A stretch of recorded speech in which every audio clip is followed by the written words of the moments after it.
उत्तरी राजस्थान, पंजाब और हरियाणा में 2 दिन कहीं कहीं चल सकती हैं सर्द हवाएं। दिल्ली और उत्तर प्रदेश के कुछ हिस्सों में भी शीतलहर संभव।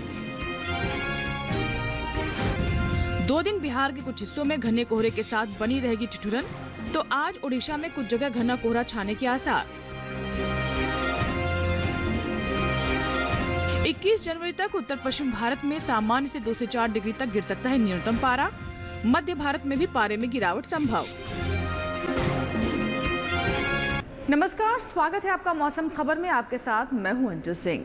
मौसम खबर में जानेंगे आने वाले दिनों में कैसा रहेगा मौसम का हाल, कहां होगी बारिश, कहां चलेंगी तेज हवाएं, कैसी रहेगी तापमान की स्थिति, इसके अलावा कहां छा सकता है कोहरा, कहां चलेंगी सर्द हवाएं।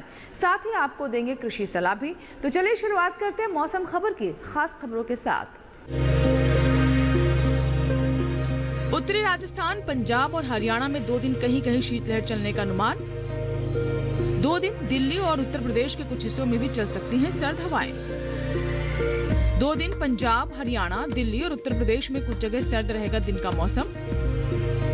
कल उत्तरी मध्य प्रदेश के कुछ इलाकों में भी शीतलहर चलने की संभावना। 2 दिन बिहार के कुछ हिस्सों में बनी रहेगी ठिठुरन। 2 दिन राजस्थान में तो आज पंजाब में कहीं कहीं छा सकता है घना कोहरा। आज उत्तराखंड और पूर्वी उत्तर प्रदेश में कुछ जगह घना कोहरा छाने का अनुमान। 2 दिन बिहार में तो आज उड़ीसा के कुछ हिस्सों में भी घना कोहरा छाने के आसार। मध्य भारत में भी अगले 2 दिनों में न्यूनतम पारे में सामान्य से 2 से 3 डिग्री की आ सकती है कमी। तो अभी आपने देखी मौसम से जुड़ी खास खबरें और आइए अब नजर डाल लेते हैं मौसम पूर्वानुमान, यानी अगले 2 दिनों में कैसा रहेगा बारिश का हाल।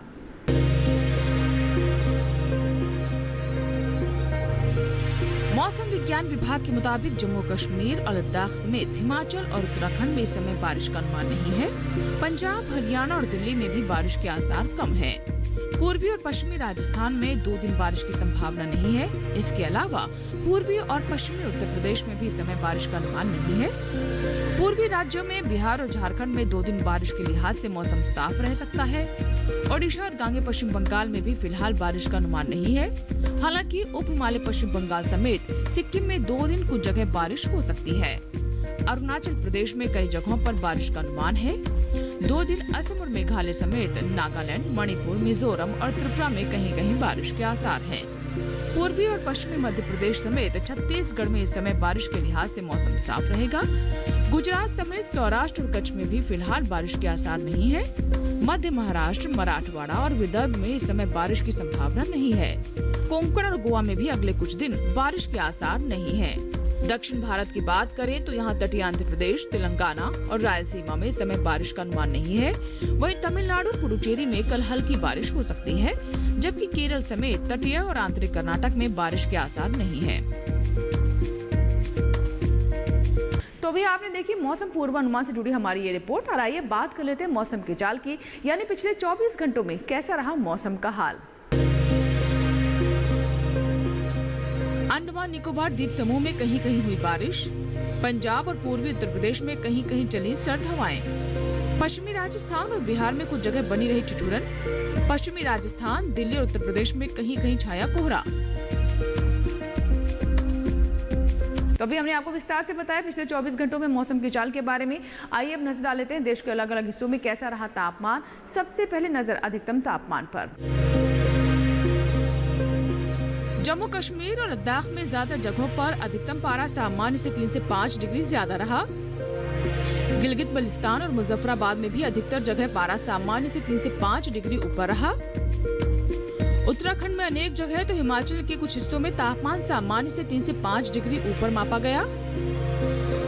अरुणाचल प्रदेश, असम और मेघालय में कुछ जगह अधिकतम पारा सामान्य से 3 से 5 डिग्री ज्यादा दर्ज किया गया। गुजरात में भी कुछ जगहों पर अधिकतम तापमान सामान्य के मुकाबले 3 से 5 डिग्री तक ऊपर रहा। वहीं बिहार और पश्चिमी राजस्थान में कुछ जगह अधिकतम पारा सामान्य से 5 डिग्री कम दर्ज किया गया। हरियाणा और दिल्ली में कई जगह तो पूर्वी उत्तर प्रदेश में कुछ जगह तापमान सामान्य से 1.5 से 3 डिग्री नीचे रहा। झारखंड में अनेक जगह तो गांगे पश्चिम बंगाल में कुछ जगह अधिकतम पारा सामान्य से 1.5 से 3 डिग्री कम रहा। देश में सबसे ज्यादा तापमान तटीय कर्नाटक के मैंगलोर में 35.8 डिग्री सेल्सियस दर्ज किया गया। अधिकतम तापमान के बाद आइए अब देख लेते हैं न्यूनतम तापमान। मध्य महाराष्ट्र और मराठवाड़ा में अधिकतर जगह न्यूनतम तापमान सामान्य से 5 डिग्री ऊपर दर्ज किया गया। पश्चिमी मध्य प्रदेश और पूर्वी राजस्थान में कहीं कहीं न्यूनतम पारा सामान्य से 5 डिग्री ज्यादा मापा गया। गुजरात, सौराष्ट्र और कच्छ में कुछ जगह न्यूनतम तापमान सामान्य की तुलना में 3 से 5 डिग्री ऊपर रहा। पूर्वी मध्य प्रदेश और विदर्भ के कुछ हिस्सों में न्यूनतम पारा सामान्य के मुकाबले 3 से 5 डिग्री ज्यादा रहा। कोंकण और गोवा के कुछ इलाकों में भी न्यूनतम तापमान 3 से 5 डिग्री तक ऊपर रहा। वहीं जम्मू कश्मीर और लद्दाख में कुछ जगह न्यूनतम पारा सामान्य के मुकाबले 3 से 5 डिग्री नीचे रहा। गांगे पश्चिम बंगाल में भी कुछ जगह न्यूनतम तापमान सामान्य से 3 से 5 डिग्री तक की गिरावट के साथ दर्ज किया गया। देश में सबसे कम तापमान उत्तराखंड के पंतनगर में 3.5 डिग्री सेल्सियस दर्ज किया गया। तो अभी आपने देखी न्यूनतम तापमान से जुड़ी हमारी रिपोर्ट। इसी के साथ ही वक्त हुआ एक छोटे से ब्रेक का, लेकिन ब्रेक के बाद जब वापस आएंगे तो बात करेंगे खेती किसानी की, जिसमें आज हम आपको विशेष तौर पर जानकारी देंगे मध्य प्रदेश और छत्तीसगढ़ के बारे में। कहीं मत जाइएगा, देखते रहे मौसम खबर।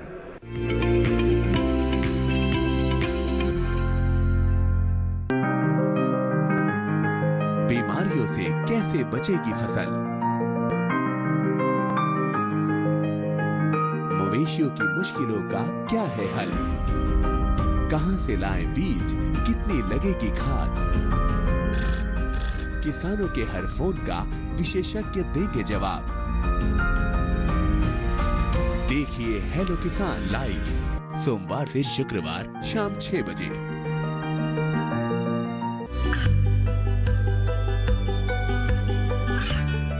गांवों और पिछड़े क्षेत्रों में सरकारी योजनाओं की जानकारी पहुंचा। देश में कौशल और क्षमता विकास कर ग्रामीणों को सामाजिक बदलाव और विकास से जोड़ने की दूरदर्शन किसान की पहल चौपाल चर्चा देखें सोमवार से शुक्रवार सुबह 9 बजे।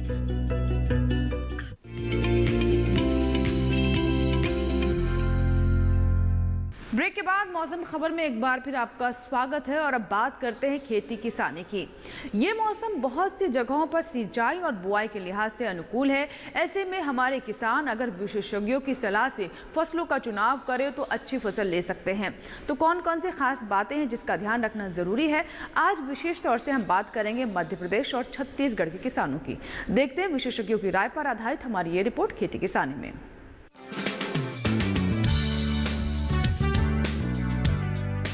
मध्य प्रदेश में गेहूं के खेत में सिंचाई कर लें। इस समय गेहूं में कीट लगने का अंदेशा है। किसान कृषि विशेषज्ञों की सलाह से गेहूं में कीटनाशकों का छिड़काव करें। वहीं अरहर में कीटों से बचाव के लिए विशेषज्ञों की सलाह के अनुसार कीटनाशकों का इस्तेमाल करें। यहीं गन्ने की कटाई कर सकते हैं। गन्ने के खेत में सिंचाई करते रहें। चने के खेत में खरपतवार निकालने का कार्य करें। इसके साथ ही चने के खेत की उचित देखभाल बेहद जरूरी है। इसके साथ ही अमरूद के खेत में भी सिंचाई का कार्य कर सकते हैं। अमरूद के खेत में जरूरी उर्वरक डाल लें किसान। यहाँ पर सरसों के खेत में हल्की सिंचाई कर लें। अभी आलू और टमाटर के खेत में सिंचाई कर सकते हैं। इसी तरह बैंगन और धनिये में भी सिंचाई का कार्य किया जा सकता है। किसान प्याज और लहसुन के खेत में सिंचाई कर सकते हैं। वहीं मध्य प्रदेश में ही कपास के खेत में सिंचाई कर लें किसान। छत्तीसगढ़ में गेहूं के खेत में सिंचाई कर लें किसान। यहाँ मक्का की बुआई कर लें। इसके अलावा सरसों के खेत में भी सिंचाई कर सकते हैं। यहीं मटर के खेत में खरपतवार निकालने का कार्य करें। वहीं मटर की बुआई के लिए उपयुक्त समय है, इसके लिए तैयारियां कर लें। अभी मूली और बीन्स के खेत में सिंचाई कर लें। वहीं आलू के खेत में भी सिंचाई कर सकते हैं। आलू के खेत में जरूरी उर्वरक का इस्तेमाल करें। आलू के खेत में ही पर्याप्त नमी बनाए रखें। इसके साथ ही अरहर की बुआई कर सकते हैं किसान। और साथ ही अरहर में कीट लगने की भी संभावना हो सकती है। प्रकोप नजर आने पर विशेषज्ञों की सलाह से अरहर में कीटनाशकों का छिड़काव करें। किसान सूरजमुखी की बुआई कर लें। सूरजमुखी में समय समय पर सिंचाई करते रहें किसान। खेती किसानी के बाद अब बात करते हैं आज की फसल की, जिसमें हम आपको जानकारी देंगे मेथी के बारे में। मेथी की बात करें तो इसका इस्तेमाल मसाले के रूप में भी होता है और साथ ही साथ इसके पत्ते का इस्तेमाल सब्जी के रूप में भी किया जाता है और हमारे किसान इसकी पैदावार बड़े पैमाने पर लेते हैं। और अगर आप भी ऐसे में मेथी की फसल लेना चाहते हैं तो उसके लिए उपयुक्त समय है। कैसे करें आप मेथी की खेती, कौन कौन सी खास बातें हैं जिसका ध्यान रखना जरूरी है, आइए देखते हैं आज की फसल में मेथी के बारे में।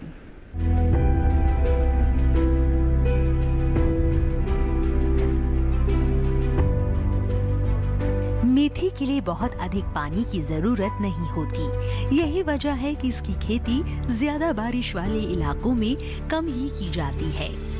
वैज्ञानिकों का ये भी कहना है कि जिन खेतों में मेथी लगी हो उनमें जल निकासी की उचित व्यवस्था होनी चाहिए। इसकी बुआई के लिए दोमट या बलुई दोमट मिट्टी सबसे उपयुक्त होती है। बुआई से पहले खेत को अच्छी तरह जोते और मिट्टी को भुरभुरा बना ले। साथ ही पाटा लगाकर खेत को समतल कर ले। आखिरी जुताई में 100 से 150 क्विंटल प्रति हेक्टेयर के हिसाब से गोबर की खाद मिला दे।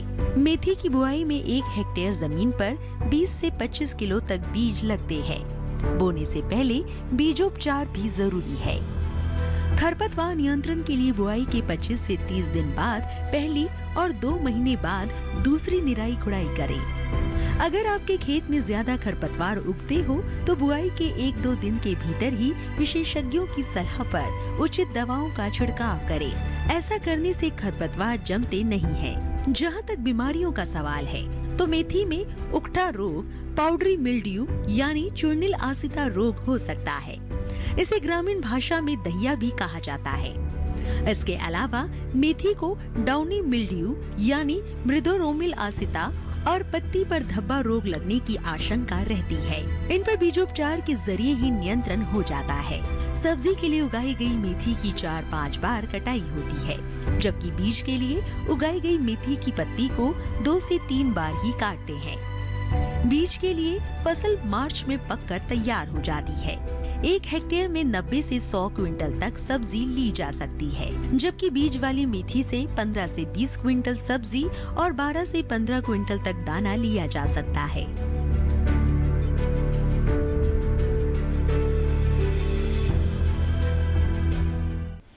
तो भी आपने देखी मेथी के ऊपर ये रिपोर्ट, जिसमें हमने आपको जानकारी दी कि किस तरीके से इसकी अच्छी फसल आप ले सकते हैं। खासतौर से बात करें तो इसकी पैदावार उत्तर प्रदेश, मध्य प्रदेश, राजस्थान और गुजरात में देखने को मिलती है। बढ़ते हैं आगे और बात करते हैं मौसम अनुसार खेती की। राजस्थान में टमाटर की नर्सरी तैयार करें। सरसों के खेत में सिंचाई करते रहें। इस समय जीरे में कीट लगने की आशंका है। कृषि विशेषज्ञों की सलाह से जीरे में कीटनाशकों का छिड़काव करें। राजस्थान में गेहूं में सिंचाई कर सकते हैं। राजस्थान में सरसों का पाले से बचाव करें। जौ के खेत से खरपतवार निकाल लें। जौ के खेत में निराई भी करते रहें। राजस्थान में गन्ने की कटाई कर सकते हैं। राजस्थान में अरहर के खेत में निराई कर लें। तो भी आपने देखी मौसम अनुसार खेती से जुड़ी हमारी खास रिपोर्ट। इसी के साथ ही वक्त है छोटे से ब्रेक का। ब्रेक के बाद भी मौसम खबर जारी रहेगा, कहीं मत जाइएगा, बने रहे हमारे साथ।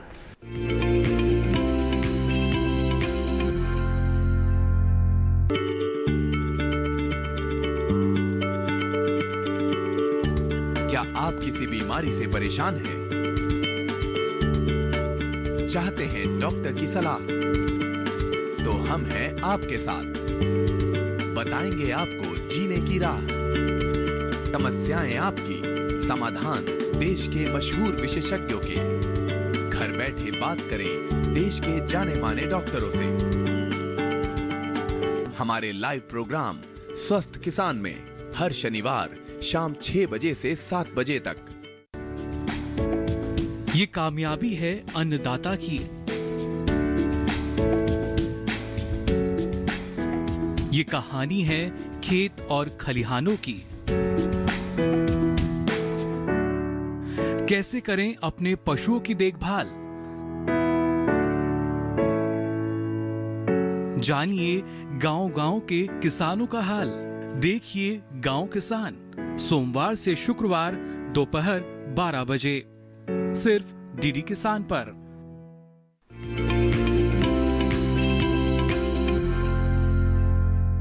ब्रेक के बाद एक बार फिर आपका स्वागत है। नजर डालते हैं मौसम अनुसार खेती पर एक बार फिर से। गुजरात में रबी दलहन के खेत में निराई करें। गन्ने की रोपाई के लिए समय उपयुक्त है। गन्ने में जरूरी उर्वरक डाल सकते हैं किसान। गुजरात में प्याज की रोपाई कर लें। गुजरात में प्याज के खेत से घास फूस निकालें। भिंडी में कीटों से बचाव के लिए कीटनाशक का छिड़काव करें। गुजरात में गोभी की रोपाई करें। गोभी में जरूरी उर्वरक का इस्तेमाल कर लें। टमाटर के खेत से खरपतवार निकाल सकते हैं। गुजरात में अरबी की खुदाई कर लें। तो मौसम अनुसार खेती से जुड़ी रिपोर्ट के बाद अब देख लेते हैं मौसम की झलकियां मौसम से जुड़ी खास खबरों में। उत्तरी राजस्थान, पंजाब और हरियाणा में 2 दिन कहीं कहीं शीतलहर चलने का अनुमान। 2 दिन दिल्ली और उत्तर प्रदेश के कुछ हिस्सों में भी चल सकती हैं सर्द हवाएं। 2 दिन पंजाब, हरियाणा, दिल्ली और उत्तर प्रदेश में कुछ जगह सर्द रहेगा दिन का मौसम। कल उत्तरी मध्य प्रदेश के कुछ इलाकों में भी शीतलहर चलने की संभावना। 2 दिन बिहार के कुछ हिस्सों में बनी रहेगी ठिठुरन। 2 दिन राजस्थान में तो आज पंजाब में कहीं कहीं छा सकता है घना कोहरा। आज उत्तराखंड और पूर्वी उत्तर प्रदेश में कुछ जगह घना कोहरा छाने का अनुमान। 2 दिन बिहार में तो आज उड़ीसा के कुछ हिस्सों में भी घना कोहरा छाने के आसार। मध्य भारत में भी अगले 2 दिनों में न्यूनतम पारे में सामान्य से 2 से 3 डिग्री की आ सकती है कमी। इसी के साथ ही अब नजर डालते हैं अगले 4 दिनों में कैसा रहेगा 9 शहरों का तापमान।